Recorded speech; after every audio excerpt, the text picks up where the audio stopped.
ล้างกลุ่มแก๊งคอลเซ็นเตอร์สแกมเมอร์โรงแรมเอเธนส์เขตสังเจียงกักตัวได้74คนพร้อมยาเสพติดจำนวนหลายวันที่12สิงหาคม2026เจ้าหน้าที่คณะเฉพาะกิจกระทรวงป้องกันความสงบได้บุกกวาดล้างกลุ่มแก๊งก่ออาชญากรรมทางอินเทอร์เน็ตโรงแรมเอเธนส์2ตึกตั้งอยู่บ้านหนองสโนคำเมืองสีโคตะบองนครหลวงเวียงจันทร์สามารถกักตัวผู้ถูกหาได้ทั้งหมด74คนหญิง1คนในนี้คนสัญชาติจีน71คนคนสัญชาติเวียดนาม1คนเป็นเพศหญิงและคนไต้หวัน2คนพร้อมของกลางคอมพิวเตอร์ตั้งโต๊ะคอมพิวเตอร์โน้ตบุ๊กและโทรศัพท์มือถือเป็นจำนวนหลาย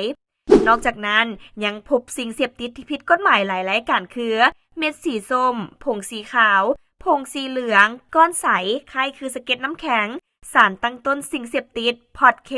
หรือยาสูบไฟฟ้ามีสารเคมีคอลลาเจนและยาเสพติดประเภทอื่นๆเครื่องผสมสารตั้งต้นยาเสพติดเครื่องเสพยาเสพติดและกัญชาอัดแท่ง